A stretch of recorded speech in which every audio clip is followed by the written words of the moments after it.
Welcome to the first episode of our new podcast series hosted by the CGA-IGC Research Committee. Each episode will interview a former recipient of the CGA-IGC Research Grant and highlight their work. My name is Sarah McGee, and I'm a cancer genetic counselor at the Cleveland Clinic and a member of the CGA-IGC Research Committee. Today, we welcome Dr. Allison Burton-Chase. Dr. Burton-Chase is an associate professor of behavioral medicine and department chair of population health sciences at the Albany College of Pharmacy and Health Sciences. She was the first recipient of the CGA-IGC Research Grant in 2014 for her work entitled Factors Impacting the Decision of an Individual with Lynch Syndrome to Terminate a Healthcare Provider Relationship. Several papers have been published from the data collected during this project and can be found in the podcast description. Since then, she has continued her work on behavioral aspects of cancer prevention and survivorship in families with hereditary cancer syndromes, with multiple publications on this topic. Thank you so much for joining the podcast today, Dr. Burton-Chase. Well, thank you for having me. I am quite excited to be here. So I guess we'll jump right into some questions. Can you tell us a little bit about what led you to the CGA Research Grant and the impact it had on your work? Sure, I would love to. So I first started going to the CGA conferences when I was a postdoc back at MD Anderson, which seems like a lifetime ago. So I was there when the first idea for CGA to sort of offer grants came up. And so I remember sort of the collection of money and all that kind of fun stuff. And then that first announcement that there was going to be a grant offered, the timing for me could not have been better. I moved up to my current position. I left MD Anderson and moved up to my current position in 2013. So I was a new tenure track assistant professor. And this position is hard money, so I don't have to support my salary. I was only looking for funding opportunities that could help support research projects and kind of allow me to supplement other funding. And this ended up being absolutely perfect. I was also trying to transition from being in a place like MD Anderson that had all of these resources and all of these things into somewhere new. And so the CGA grant was perfectly timed for me in terms of where I was in my career, both in terms of location and starting some work and moving some work in a new direction. So it sounds like it came at a great time early in your career for you. And I know CJ loves to help support our early career providers and professionals. So, we're happy that this helped out in your career.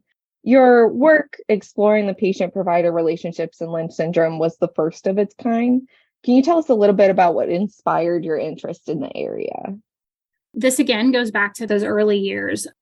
So I was lucky when you're a postdoc at a place like MD Anderson. You're lucky in the sense that you get access to individuals and patients. You walk the halls and there are patients there.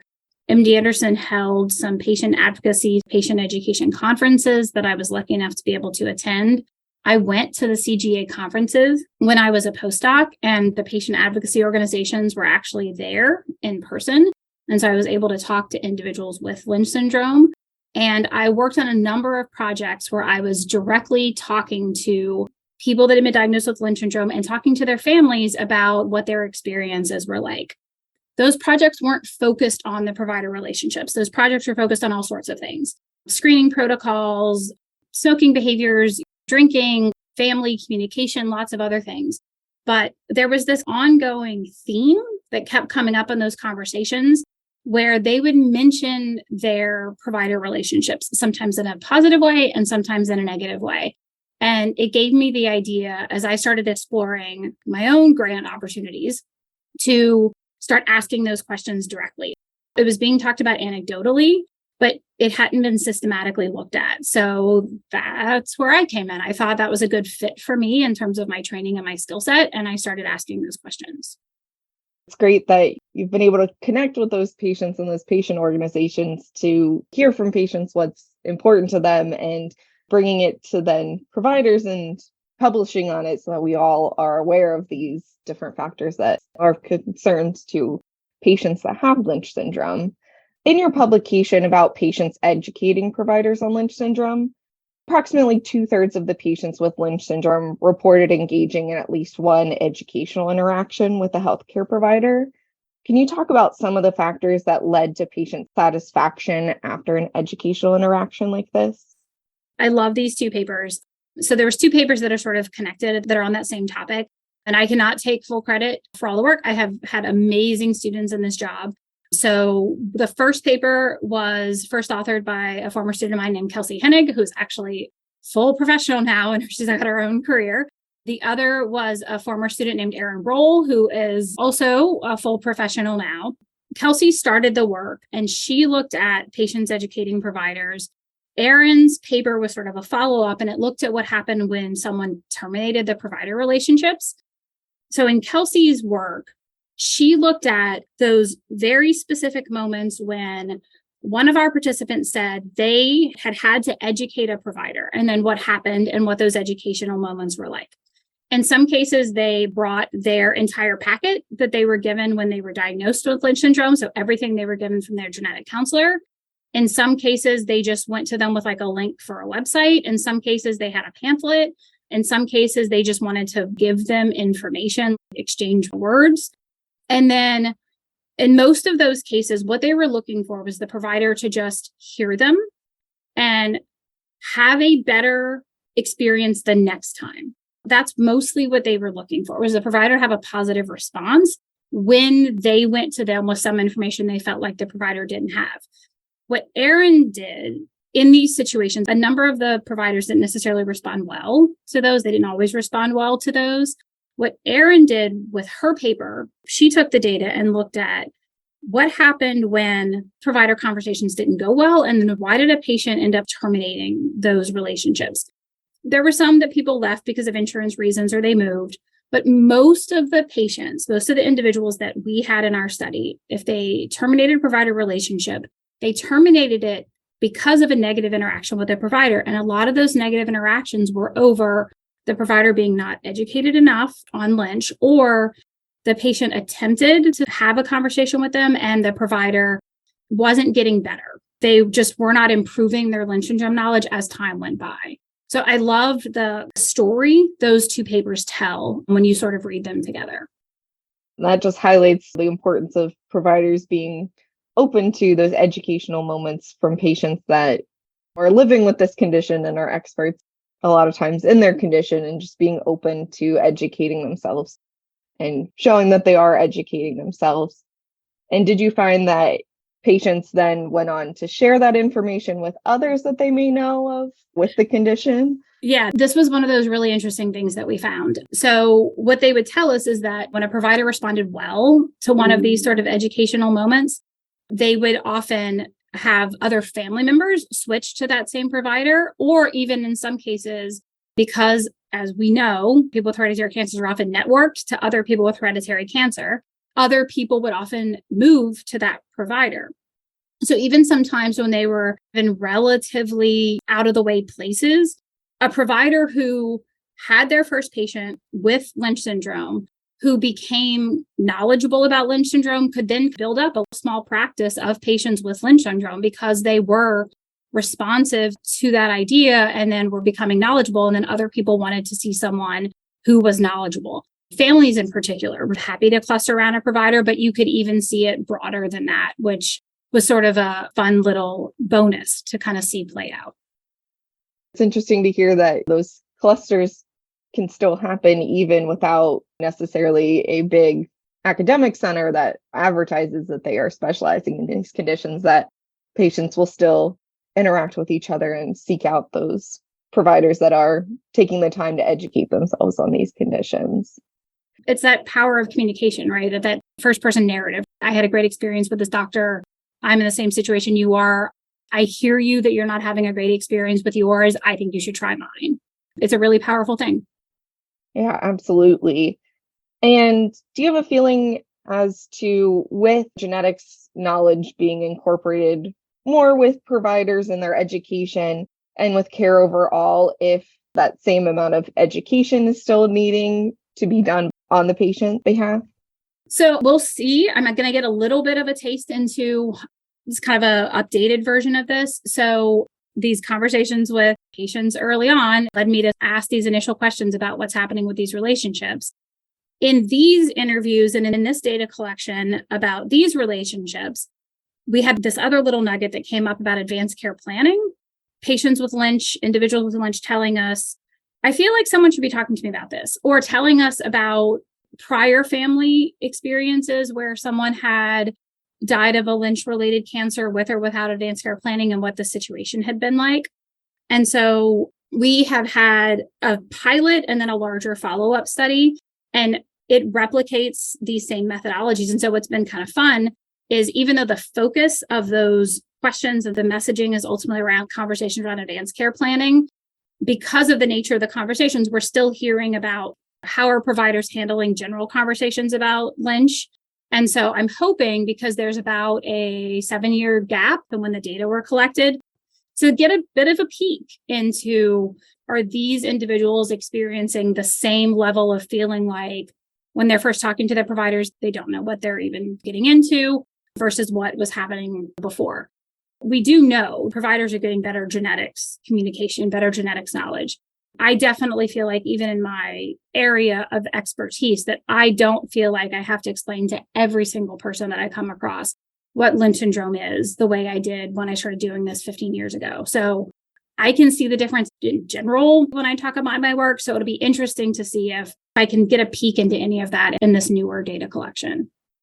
Yeah, that's definitely something to look forward to see if that genetics knowledge is helping to bridge that educational gap that patients have been experiencing with providers.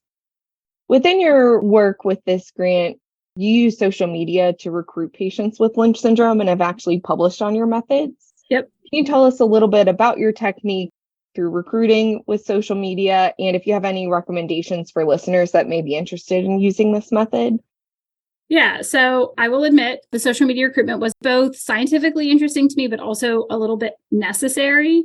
So again, the timing of when I came here, leaving a major institution like Anderson, where you've got access to patient databases and patient registries, and you can recruit individuals with Lynch syndrome right in your backyard, versus coming to a place like this where I am not affiliated with a hospital, I don't have direct clinic access. You have to be much more creative if you want to continue this work.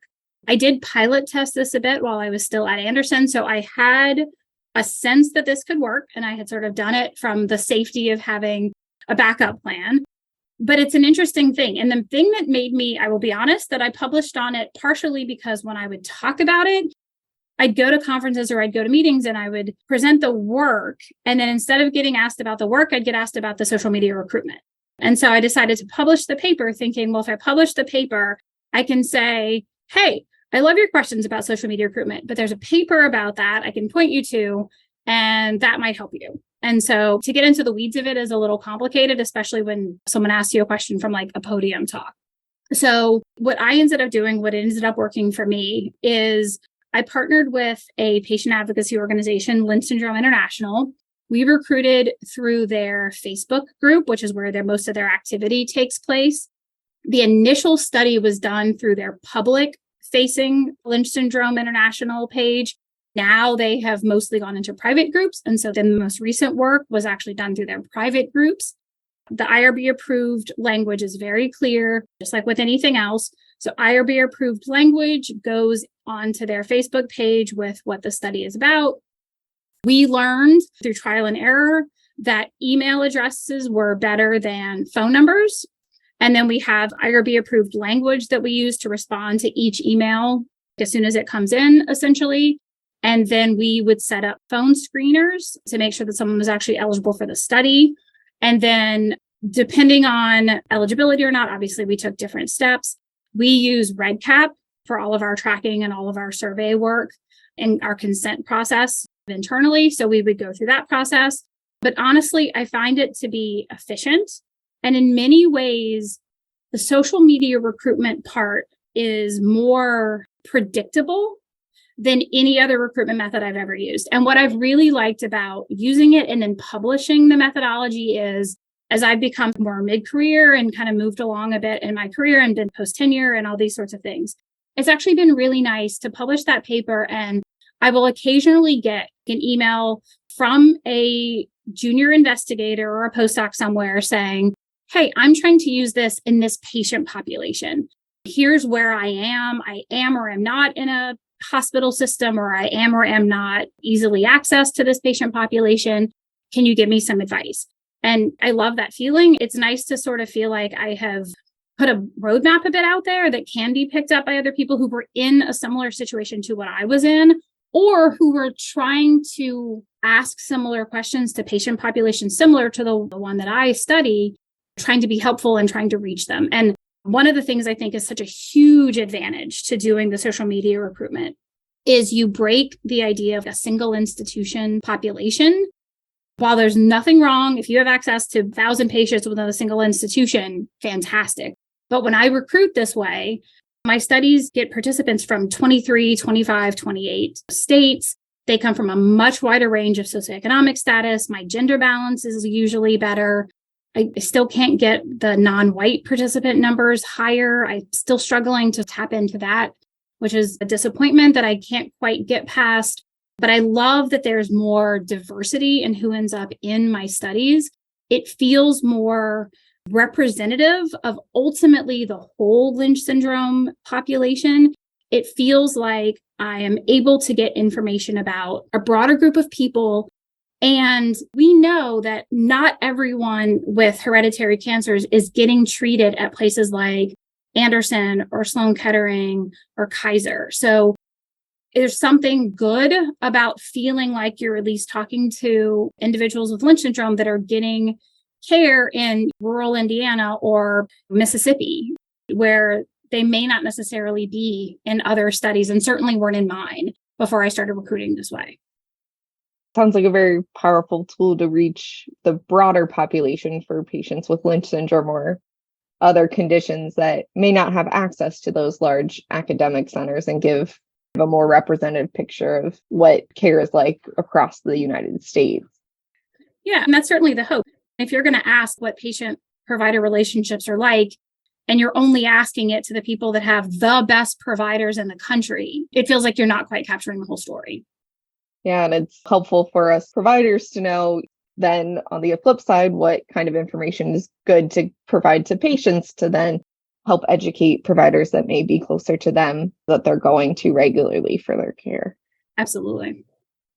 In the last couple of minutes, is there anything else you would like to share about what you're currently working on? Sure. So you're probably picking up on a theme that I end up following these breadcrumbs. It's kind of in the story of my career, I think. But the advanced care planning thing I mentioned, it was a bit of a breadcrumb in the CGA data that I have picked up with a couple of students that are leading on that work. So we had a very small pilot study that we did with some internal funding from my current institution. And we just finished doing a larger version of that has about 50 people that we did the mixed methods surveys and interviews. So we are looking at similar ideas about our providers talking to individuals with Lynch syndrome about advanced care planning. We're also talking to them about if they've ever had experiences with other family members with advanced care planning, how those situations played out, how they went, if it's impacting how they feel about advanced care planning. We're also asking them what they want. Do they want a provider to talk to them about this? We did publish the pilot data, and the pilot data basically said, yes, this is important for hereditary cancer populations, but quite frankly, this is probably should be happening as standard care earlier for more people, was a bit of the takeaway. The larger study is to see what else we can find. And so far, the data looks like there's a little more there, which is fun. The other thing, maybe this is more of a confessional, is that the first paper that was supposed to come from the CGA data was on care coordination, because we found that was actually the factor that had the biggest contributor to the patient-provider satisfaction in those relationships. But it turned out, and continues to turn out, that the individuals in our study defined care coordination in a lot of really complex ways. They kept talking about care coordination or themes around care coordination. And that was ultimately the most central thing to whether or not they were satisfied with those relationships and whether or not they were maintaining those provider relationships. But when we were writing it up and when we've written it up for publication, quite frankly, the reviewers don't love it. And it's partially because the definition of care coordination is hard to define. Our participants didn't define it in one clear way. And so as we've written up the data and as we've tried to publish it, our reviewers just don't really love the cohesiveness of it. So we've taken another round at it. I have this brilliant student who just graduated who's going to work with me this summer to put some finishing touches on it. We're hoping this next iteration of this paper might be a little more in line with what we can get reviewers to be comfortable with. We understand it's not comfortable in terms of a really solid point on what care coordination is and why it's the thing that is tied to it, but there's something important there that we want to try to get into the literature. So yeah, I think those are the two things we'll see coming next. And we'll definitely have to be on the lookout for those publications, as they both sound very interesting. And thank you to you and your student for sticking it out regards to care coordination, as we see the power of care coordinators on our end, and to have that support in the literature for those types of positions is really helpful as well. We're trying. If there's a journal editor out there and you want to actually support this paper, you can email me. Any final thoughts that you have for our listeners today, Dr. Burton-Chase?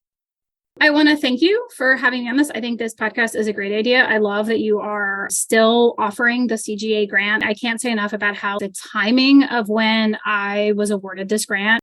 At the time, it was a $10,000 grant that you can tell, almost a decade later, the way it has sort of set up a series of successes for me and my students.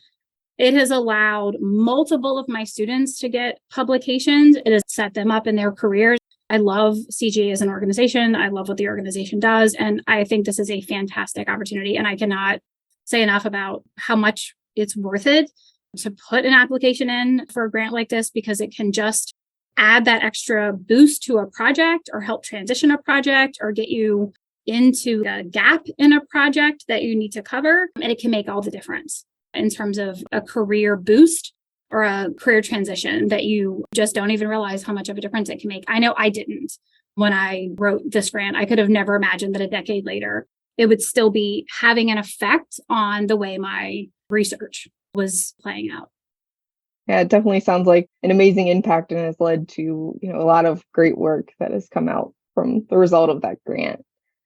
So we'd like to thank you very much, Dr. Burton-Chase, for joining us today about our first grant recipient podcast episode.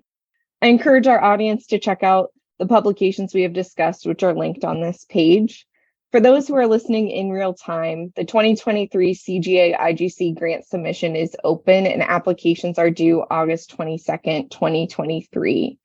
Incredible financial support from Fight CRC and See Care Lynch Syndrome has allowed us to offer 2 grant opportunities this year, and we encourage you to apply. Details can be found on the CGA-IGC website about applications. Thank you for joining us today, and we hope you join us for another conversation with the CGA-IGC grant recipient.